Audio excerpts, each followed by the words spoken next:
I have seen so many Reddit posts of people asking for advice and sharing whatever has happened, and now I need advice from a stranger because honestly, things have been so complicated lately. I, 28 female, am currently dealing with what seems like a lifetime of drama squeezed into a couple of weeks. My husband, Noah, 30 male, has been cheating on me for who knows how many months with a woman named Stella, 22 female. I found out about the affair 2 months ago in the most cliche way possible. Noah left his phone unlocked on the kitchen table while I was cleaning up after dinner. I was not snooping. Stella's notification popped up on the screen and I noticed it. One click led to another, and I discovered their entire text history, like explicit messages, photos, and plans to meet up at hotels. It looked like something out of a bad soap opera. When I confronted Noah, I had no idea what to expect, but I was not prepared for the way he reacted. He did not make an effort to argue with what I was saying. He just sat there aloof, almost as if I was bothering him with some minor issue. It was as if I had caught him eating the last cookie rather than confronting him about ruining our marriage. There was no guilt or sadness, nothing. It was a completely blank stare. I felt an overwhelming sense of anger and frustration all at once. He eventually spoke, but what he said made no sense. He said that he had felt disconnected and needed excitement. I honestly could not understand what he was saying because it sounded like he was talking about a game he had lost, not the fact that he cheated on me. It sounded hollow, as if he was giving me a dumb excuse to avoid taking responsibility. It was disappointing. At that point, I realized there was nothing else to discuss. I did not need to hear any more of his excuses, and I told him to pack his things and leave. The next day, he moved into a friend's house, and I contacted a lawyer to start the divorce process. I knew it would not be easy, but I was done. That should have been the end of it, right? Nope. Things went from bad to worse. A week after leaving, Noah ended up in a car accident. He was driving to meet Stella when he ran a red light and was T-boned by another car. He was very lucky to make it out with only a broken arm and a concussion, but his car was totaled. When I found out, I had absolutely nothing to say. There was simply no anger or pity. I was just like, okay, maybe that makes me sound cold, but I was already emotionally exhausted by what was happening. Here is where my mother-in-law, Hannah, 54, female, comes into the picture. Hannah has always been a bit too much. She is the type of woman who cares way too much about appearances and believes that problems should be ignored and shoved under the rug rather than dealt with. When Noah and I married, she would constantly criticize me, my cooking, my job, even how I decorated our home, but she always managed to wrap it up in a way that sounded like helpful advice. I put up with her for Noah's sake, but we were never really close. After Noah's accident, Hannah called me and asked me to visit him in the hospital. I politely declined. I was not interested in playing the role of the doting wife when my husband had been driving to see his mistress. She wanted me to pretend everything was fine for Noah's sake. She said that he was already going through so much and that adding marital stress would delay his recovery. I told her in no uncertain terms that I was not going to lie or put my life on hold for someone who had cheated on me. When Noah was hospitalized after his accident, Hannah called me, but I was done listening to her. I had already made my decision to leave Noah and was not going to play along with any more of her manipulative tactics. She tried to act like she was concerned for Noah's well-being, but I knew it was just a cover for her real worry, how things looked to the family and outside world. She kept calling, asking me to visit Noah in the hospital, but I could not bring myself to do it. I knew she was more concerned with appearances than actually caring about me or Noah. I had enough, so I blocked her phone number. I did not want to be drawn back into her trying to cover up Noah's affair and make everything seem perfect when it was not. But that did not stop her. Over the next few days, she tried to contact me over texts, voicemails, and even messages from other family members. She was relentless, constantly attempting to convince me to do the right thing and make peace with Noah for the sake of family. It was clear that she was trying to keep up appearances and cared more about how things looked and not what was actually happening. The next thing I knew, she was organizing a family intervention. She showed up to my house to invite me. At first, I refused to go to the meeting. After everything with Noah, I did not want to be part of any family drama, especially not after his affair. I told her I was not interested, but she would not let it go. She insisted it was important for me to be there for Noah's sake and kept pushing, saying it would look bad if I did not show up. She guilt-tripped me, telling me the family was worried and that my presence would help keep things calm. At first, I remained firm, but the more she asked, the more guilty I felt. Eventually, I gave in and agreed to attend while making it clear that I would not lie or pretend everything was fine. Hannah invited me, Noah, and several members of his extended family over to her house under the guise of a family meeting. His two sisters, Sarah, 32, female, and Emily, 26, female, and their husbands were also there. She did not tell me what it was about, but I had a gut feeling it was not going to be good.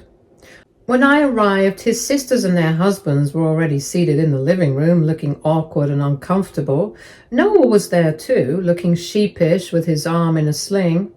Hannah started off with a dramatic speech about how every marriage goes through rough patches and how it's important to stick together as a family. Then she turned to me and said, "We need to come up with a united story for why Noah was driving that night."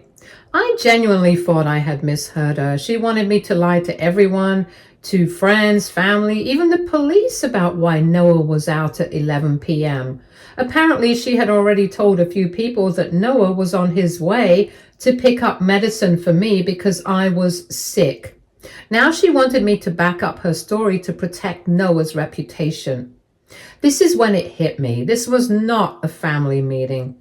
It was an intervention for me. She did not want to address Noah's actions or his affair. She wanted everyone to team up and pressure me into going along with her fake story. The audacity was unbelievable. She was not asking me to forgive Noah or work on our marriage. She just wanted me to pretend everything was fine so no one would know the truth. I could not believe she thought I would go along with it. Worse, she tried to spin it as something I owed Noah after his accident, as if his injuries erased the months of lies and betrayal. Eventually, more of the extended family, Noah's grandparents, aunts, uncles, and cousins, started to show up. Hannah still kept talking about how everyone should be there for Noah. As Hannah went on, I realized she was using the whole family as an audience to put more pressure on me. She even talked about how much Noah needed support right now and how a united front would help him recover faster. At that point, I could not help but laugh. Not just a polite chuckle, but full-on tears streaming down my face laughter. Her demand was so outrageous that I felt as if I were in a strange alternate reality. Everyone else in the room was horrified, but I just could not stop. When I finally caught my breath, I asked Hannah why she was so invested in covering up Noah's affair. That is when I told everyone what happened. I explained that his late-night drive was not about picking up medicine for me, as Hannah claimed, but was actually to meet a 22-year-old woman he had been having an affair with. I was not guessing. I had proof. I told them how I discovered the affair by seeing texts and photos on Noah's phone. When I confronted him, he did not deny it. He admitted everything, including how long it had been going on for. I also revealed that Hannah had been calling me repeatedly since the accident, begging me to go along with her story to protect Noah and the family's image. She was not worried about Noah or me. She only cared about keeping the truth hidden so it would not ruin their reputation. The entire room went silent. You could have heard a pin drop. Sarah and Emily looked as if they had been slapped. Their husbands exchanged awkward looks. Noah simply stared at the floor. His face went white. And Hannah? She appeared furious. She began sputtering about how I was vindictive and airing dirty laundry in front of the family, but no one supported what she was saying. Sarah even whispered something about how Hannah had interfered in other people's problems before. I did not stay to see what happened next. I grabbed my bag and walked out. Since then, I have received several messages from Noah's family. Most of them have been supportive, apologizing for what happened and admitting that they had no idea things were this bad. But Hannah, she is furious. She called me spiteful and accused me of trying to tear her family apart. As for Noah, he has been quiet, likely too ashamed to say anything to me. Now I'm questioning whether or not I went too far. Part of me feels like I was right. Hannah was completely out of line. And Noah needed to face the consequences of his actions, but another part of me wonders if I could have handled things better. Maybe I should not have discussed everything in front of the entire family. Maybe I could have spoken with Hannah privately rather than embarrassing her in front of everyone. So, what do you guys think? AITA for exposing my mother-in-law's lies and my husband's affair in front of the entire family instead of dealing with it in private? Date 1. Hey, so it has been about 3 weeks since my post, so here's an update. Since the fallout from everything that happened, things have been pretty quiet. Sarah and Emily, Noah's sisters, reached out to me after the family meeting, and honestly, I was not sure what to expect. They apologized for their mom. Hannah's behavior. They did not know how bad things had gotten between Noah and me. They told me that their mom had pulled similar stunts before, always trying to keep up a perfect image no matter what was happening behind closed doors. Sarah shared some details about their family with me. Apparently their family was a disaster. There was constant fighting, and their father had cheated on Hannah several times over the years. Despite the cheating and fighting, Hannah never even thought about divorce. She was obsessed with appearances and did not want anyone to know that things were falling apart at home. It was not about love or respect for her marriage. It was about how the family appeared to other people. Eventually, their dad asked for a divorce, but Hannah did not want to give it to him. She refused for a long time because she could not accept that her perfect image might crumble. It was not until their dad completely cut ties with her and moved on that she reluctantly agreed to the divorce. I could not believe it. Even then, she did not fight for their marriage because she wanted to fix things. She did it because she was forced to. It all made sense now. Sarah said that is what she meant when she said Hannah had done similar things before. She had been covering up her family's problems for years, making everything seem perfect, even when it was not. It was like a constant act, and she never really cared about anyone's feelings as long as the family looked good on the outside. They told me they felt guilty for not realizing sooner how bad Noah's situation was. They regretted not stepping in, not talking to him about how wrong everything was. They admitted they wished they had done more to make sure Noah did not follow in their dad's footsteps. It seemed like they were really struggling with that. They said they could not believe how much Noah was acting just like their dad and repeating the same mistakes. I understood where they were coming from, but I did not blame them. It was not their fault. It was not easy seeing your family fall apart and realizing how much damage has been done. I told Sarah and Emily that they could not have done anything differently. It was not their responsibility to fix things in their family. I didn't want them to feel like they had failed because they had not. They kept apologizing and insisting that they would help me out if I needed anything. Honestly, it meant a lot to me. It felt good to know that at least a few people in Noah's family understood the situation and were on my side. After our talk, things have stayed quiet for a while. Noah has not really reached out to me, and I don't expect him to. He's probably too embarrassed and ashamed to face me. It's clear to me now that his silence speaks volumes. He does not have the courage to take responsibility for what he did. Honestly, I'm fine with that. I do not need an apology from him anymore. I've already made my peace with the fact that he cheated, and I do not need him to tell me how sorry he is. The damage is done. As for Hannah, I have completely blocked her.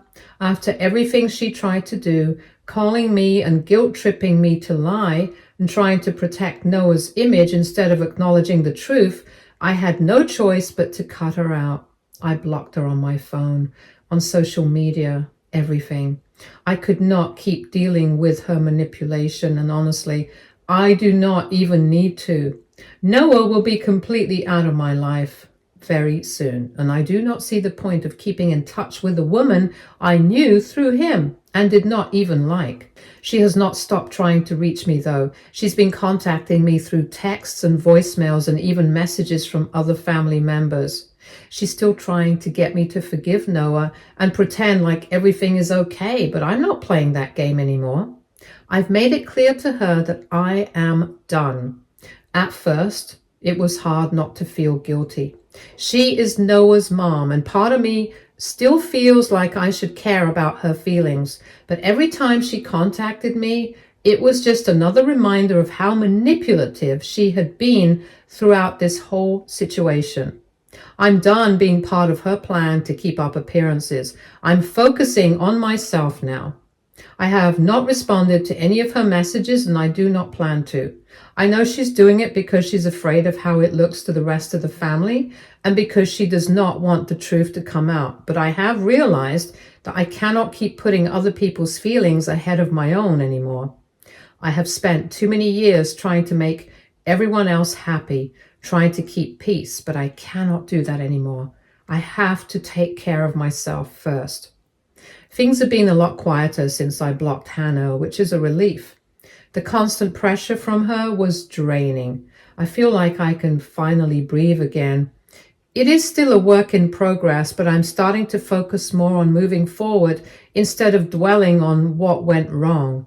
I'm taking one day at a time, focusing on healing and trying to make a new life for myself. I'm still in the process of getting the divorce finalized, but now that I have cut ties with Noah and his mother, things are a little easier.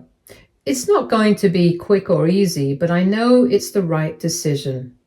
I feel stronger every day. It's like I'm starting fresh and I'm starting to realize that I am better off without them. There are still times when I feel overwhelmed by it all, and I question if I could have done things differently, but for the most part, I'm okay with my decision. I'm not angry anymore. I'm just done with it. I am done with Noah. I am over Hannah's manipulations. I just want to move on from everything. Update 2. Hey, so here is an update. After everything that happened with Noah, our lawyers suggested that we meet once with the lawyers present to try to settle things between us. They said it's better to try and work things out before heading to court, which could be messy. I was not sure how to feel about it, especially since I had not seen or spoken to Noah since the intervention. The thought of facing him again made me feel uneasy. But then he reached out to me.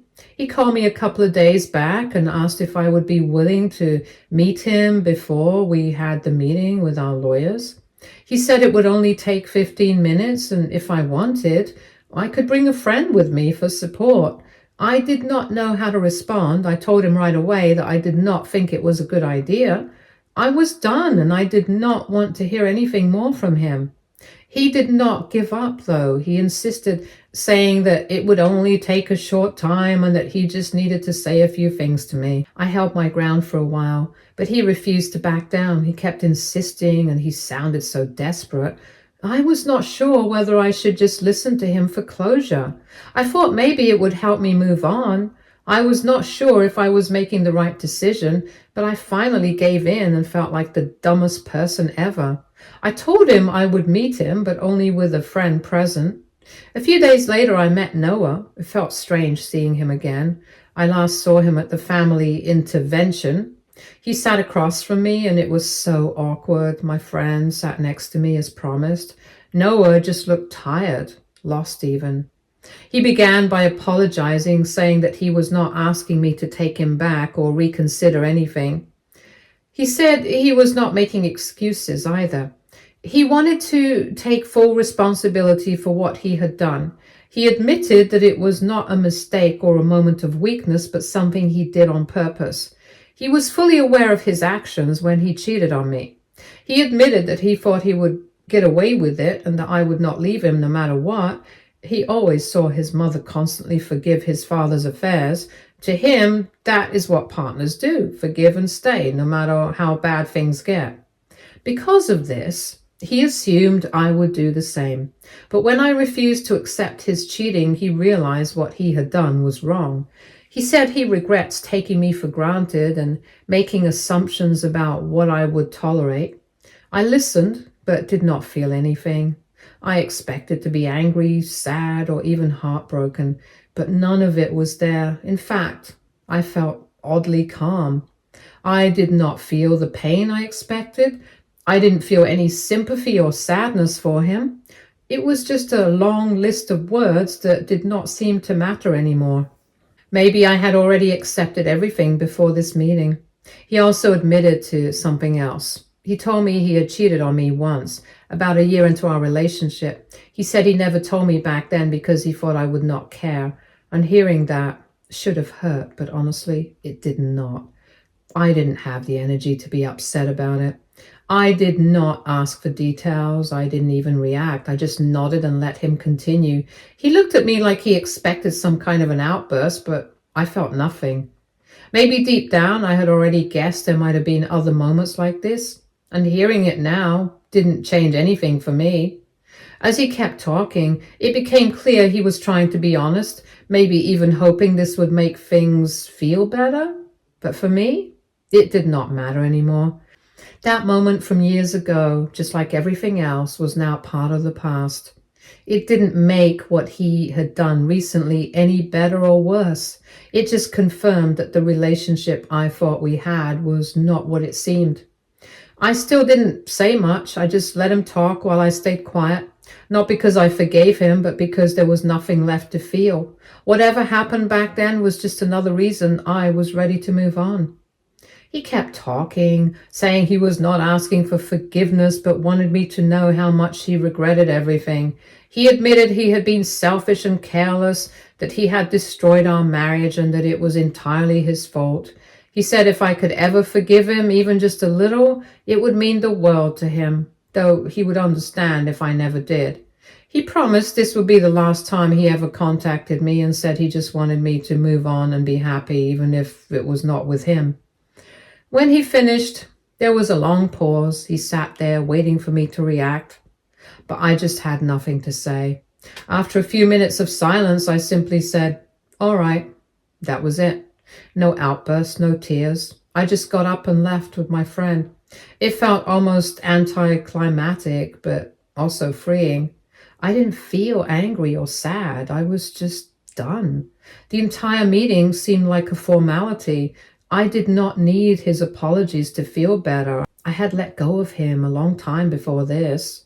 As we walked out of the cafe, my friend kept asking me how I was feeling. She was expecting me to cry or vent, but I just told her I was fine. It was almost like a weight had been lifted, but not in a dramatic, emotional way. More like I was finally at peace with everything. Our meeting with the lawyers is coming up next week, and after that, the divorce will be final. I feel good and calm. It will all be over soon. Update 3. Hi, so I'm back. I wanted to reply to a few comments and give an update. A lot of people were asking whether there were any signs that Noah was cheating. At the time, I didn't think there were. I assumed he was just tired or stressed from work, which seemed reasonable. But now that I have had time to think about it, I realized there were definitely signs. I just did not recognize them back then. One of the first things I noticed was that he started staying late at work more often. He would tell me that he had deadlines or last-minute meetings. At first, I didn't think much of it because his job was demanding and I assumed he was simply too busy. But then it started happening more frequently and he would come home later and later. When I asked how his day went, he would barely respond, claiming he was too tired. At the time, I assumed he was overwhelmed, but now I know more. It makes sense. Another thing I noticed was his attachment to his phone. He started carrying it around all the time, even taking it with him to the bathroom, which he never used to do. Sometimes when I walked into the room, he would quickly close whatever he was looking at or tilt the screen away from me. I thought maybe he was planning a surprise for me or just wanted some privacy. But now I know it was something else entirely. He also began acting distant in subtle manners. It was not obvious, but he was more detached when we were together. He looked tired and distracted as if his mind was elsewhere. I asked him about it several times, worried that there was something wrong, and he always said it was just work-related stress, and I believed him and let it go. What really made it click for me was when he confessed. He had cheated on me about a year into our relationship. That matched the time when he was acting the way he had been before I found out about his recent affair. He seemed distracted and distant back then too. At the time, I thought maybe he was going through something personal, so I asked if everything was okay, and he assured me it was just work stress. I never pushed further because I trusted him completely. Looking back, I cannot help but be disappointed with myself that I did not actively notice the signs, but they were there. I was so focused on trusting him that I overlooked small details that did not add up. Even though it has been tough, I feel like I'm starting to move forward now.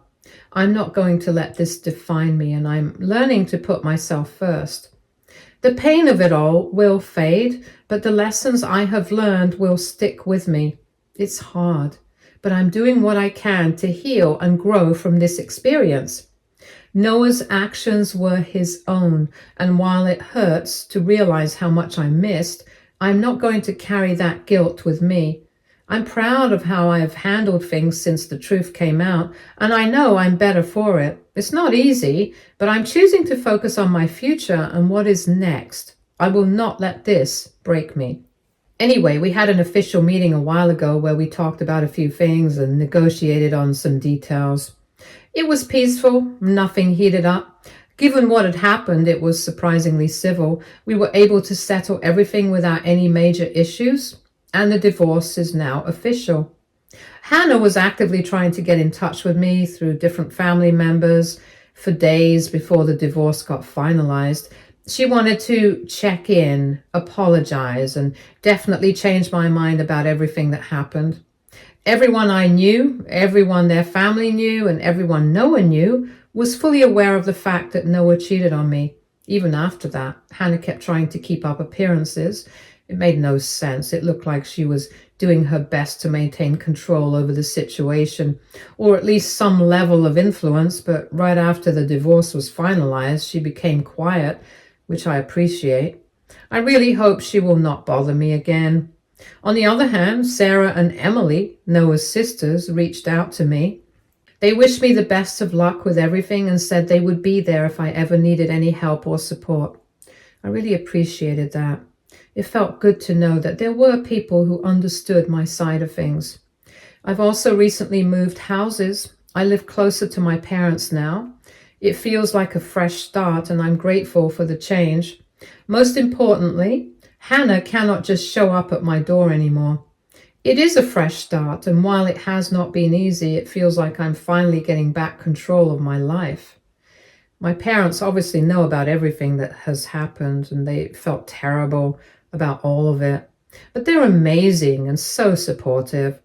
I stayed over at their place for a few days before moving, and it was honestly all I needed to calm myself.